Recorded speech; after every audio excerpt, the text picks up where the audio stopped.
Assalamualaikum warahmatullahi wabarakatuh. Para santri sekalian, santri kelas 12 MAK. Kali ini kita akan melanjutkan pembahasan mengenai Rijal al-Mutakallimin atau tokoh-tokoh ilmu kalam. Kemarin sudah kita pelajari mengenai Wasil bin Atha, kemudian Khalifah al-Ma'mun. Sekarang kita akan mempelajari mengenai tokoh-tokoh Asy'ariyah atau tokoh-tokoh akidah Asy'ariyah. Tentu yang pertama kita bahas adalah pendiri dari mazhab Asy'ariyah yang biasa kita kenal dengan Ahlus Sunnah wal Jamaah. Nah, materinya sudah saya tayangkan ini, mudah-mudahan bisa kalian lihat ya. Siapkan alat-alat tulis kalian. Saya akan bacakan. Bismillahirrahmanirrahim. Rijalu al-Asy'ariyah. Tokoh-tokoh Asy'ariyah. Yang pertama adalah Abul Hasan al-Asy'ari. Huwa Abul Hasani Ali ibnu Ismaila ibni Ishaq ibni Salimin ibni Abdullah ibni Musa ibni Bilal ibni Burdah ibni Abi Musa al-Asy'ari. Jadi Abu Hasan al-Asy'ari ini masih terkait nasabnya dengan sahabat Nabi Abu Musa al-Asy'ari, yang ketika tahkim dia menjadi tokoh atau juru bicaranya Ali bin Abi Thalib karramallahu wajhah. Wulida, dilahirkan Abul Hasan al-Asy'ari bil Basroti, di kota Basrah, Irak ya. Sanata mi'atain wasitin, tahun 260 Hijriah. Wantaha nasabuhu, dan berhenti nasabnya, ila Abi Musa al-Asy'ari, kepada Abu Musa al-Asy'ari, sahibi Rasulullah sallallahu alaihi wasallam, sahabat Rasulullah sallallahu alaihi wasallam. Wal tahaqa bil Mu'tazilati mubakkiron. Beliau ikut atau menjadi bagian dari mazhab Mu'tazilah mubakkiron, sejak awal, sejak dini. Wadarasa madhabal i'tizal, dan dia mempelajari madhab Mu'tazilah. Alal Jubba'i, kepada al-Jubba'i ra'isil Mu'tazilati bil Basrati, pimpinan Mu'tazilah di Basrah. Sebenarnya al-Jubba'i ini menikah dengan ibunya al-Asy'ari, sehingga al-Jubba'i ini adalah ayah tirinya al-Asy'ari. Wastamarra, dan berlanjut fiddirasati, dalam mempelajari Mu'tazilah, hatta balagha fil i'tizali, sehingga al-Asy'ari mencapai dalam madhab Mu'tazilah itu mablaghon khotiron, posisi yang penting. Jadi nggak ecek-ecek ya, al-Asy'ari itu sangat paham Mu'tazilah sehingga dia jadi tokohnya Mu'tazilah. Wanaba an ustadzihi, dan dia menjadi wakil atau pengganti dari ustadznya, fi ba'dil mujadalat, dalam beberapa perdebatan, wal munadharat, dan diskusi. Wastamarra ala hadza, dan terus berlangsung seperti itu, hatta balaghal al-arba'ina min umrihi, sampai beliau mencapai umur 40 tahun. Summa takhalla fi baitihi, kemudian al-Asy'ari menyepi di dalam rumahnya, iddata ayyamin, beberapa hari. Wa kharaja, kemudian beliau keluar, ilal masjidi, ke masjid, waroko kursiyan, dan memanjat kursi. Jadi al-Asy'ari itu naik ke kursi masjid. Summanada, kemudian menyeru dengan suara keras, man arafani faqad arafani, siapa yang mengenal aku maka sungguh dia sudah kenal aku. Wa man lam ya'rifni, dan siapa yang belum kenal aku, fa ana u'arrifuhu binafsi, sekarang aku akan perkenalkan diriku. Ana fulan bin fulan, aku fulan bin fulan. Kuntu qad qultu bi khalqil Qur'an, dulu aku berpendapat Quran itu diciptakan. Ini mazhabnya Mu'tazilah. Wa innallaha la yura bil absar, dan dulu aku berpendapat sesungguhnya Allah itu tidak bisa dilihat dengan pandangan mata. Wa inna af'alas syarri ana af'aluha, dan sesungguhnya perbuatan buruk itu aku yang mengerjakan. Maksudnya ini mazhab Qadariyah. Menurut Qadariyah, baik dan buruk pekerjaan manusia itu adalah kehendak atau pilihannya si manusia sendiri, bukan takdir Allah. Nah, Asy'ariyah ini dulu berpendapat seperti itu, bahwa perbuatan jelek yang dia lakukan adalah berasal dari dia sendiri. Nah, kemudian wa ana taibun muqliun, sekarang aku bertobat dan melepaskan diri dari madhab itu semua yang tadi dianutnya itu. Yazkuru al-mu'arrikhun salah satu asbabin, para sejarawan menyebutkan 3 sebab li khurujihi an madhabil mu'tazilati, mengenai sebab-sebab keluarnya Asy'ariyah dari madhab Mu'tazilah.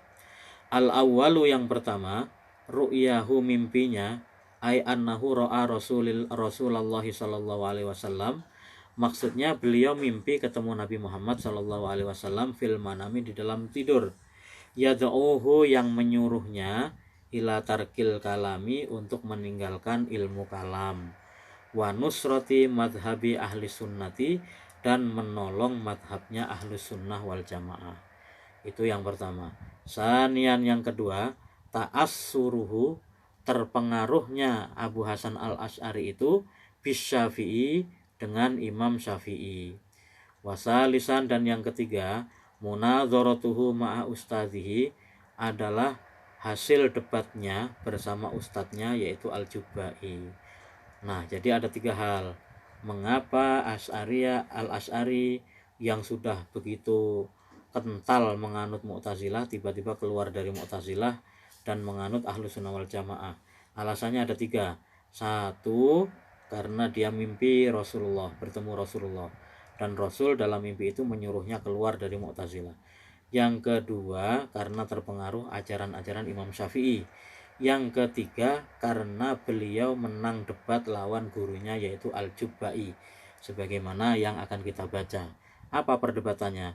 Nadzara al-Asy'ari, Abul Hasan al-Asy'ari berdebat dengan ustadzahu, gurunya Al-Jubai, yaitu Al-Jubai, fi salasatin, mengenai 3 orang, mukminin, orang mukmin, wa kafirin, dan orang kafir, wasobiyin, dan anak kecil. Ada 3 orang, mukmin, kafir, dan anak kecil. Waqad ajaba, dan sungguh menjawab, ustadzuhu, ustadznya, annal mu'mina min ahli darajat, bahwa orang mukmin itu nanti di akhirat termasuk orang yang memiliki derajat baik di surga. Wal kafiru min ahlil halakat, sedangkan orang kafir itu termasuk orang-orang yang binasa di neraka. Wasobiyu, dan anak kecil itu min ahlin najat, termasuk ahlun najat, orang-orang yang selamat, tetapi nggak sampai ke ahlul darajat dan tidak nyemplung ke ahlul halakat. Nah, jadi perdebatannya itu Asy'ari nanya ke gurunya ini, Pak Guru, bagaimana nasibnya anak kecil, orang mukmin, orang kafir, dan anak kecil di akhirat? Nah, dijawab oleh gurunya, kalau orang mukmin dia akan naik derajatnya di surga, kalau kafir dia akan nyemplung ke neraka. Kalau bayi atau anak kecil dia selamat, ya, dia selamat dari neraka, tetapi tidak masuk ke ahlu darajat, ya, jadi hanya selamat saja. Faqala al-Asy'ari, maka berkata Asy'ari, in arada sabiyu, kalau si anak tadi ingin ayyarqa ila ahli darajat, untuk naik ke golongan ahli darajat, hal yumkinu, apakah mungkin? Nah, qala al-Jubai, berkata al-Jubai, yuqalu lahu, dikatakan kepada si bayi tadi, innal mu'mina nala hadhihi darajata bittaati, orang mukmin itu memperoleh derajat ini karena taat. Kamu kan bayi nggak ada taatnya, jadi nggak bisa naik ke derajat, begitu kata al-Jubai. Walaisa laka misluha, dan tidak ada yang seperti itu wahai bayi, misluha, seperti orang mukmin, ya, ahli darajat tadi. Artinya Al-Jubai menjawab, anak kecil itu tidak mungkin naik ke ahli darajat, karena derajat itu diraih dengan amal soleh, sedangkan anak kecil itu meninggal duluan sebelum punya amal soleh, jadi dia hanya selamat saja.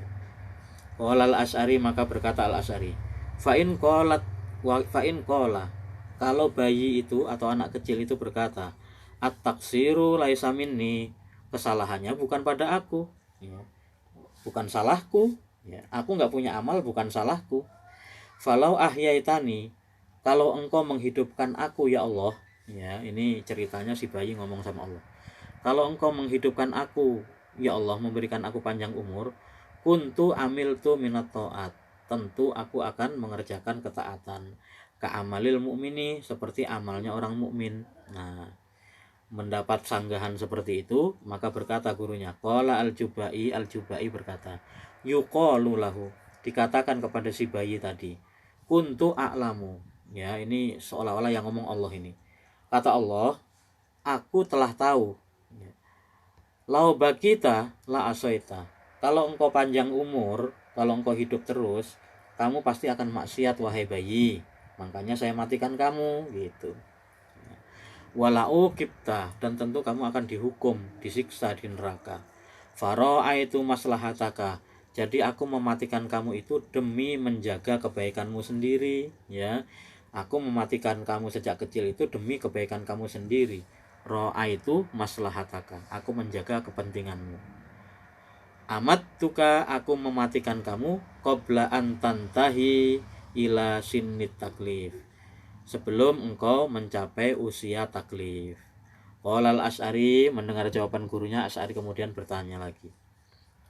Lau qolal kafir, seandainya si kafir tadi berkata, si kafir mendengar percakapan antara bayi dan Allah tadi, kemudian si kafir tadi protes, ya Rob, wahai Tuhan, alim tahalahu, kamu tahu keadaannya si bayi, bahwa dia kalau panjang umur itu pasti maksiat.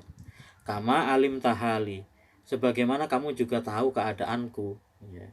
Fahalla ro'aita maslahati, lalu kenapa kamu tidak menjaga kepentinganku seperti kamu menjaga kepentingan si bayi tadi.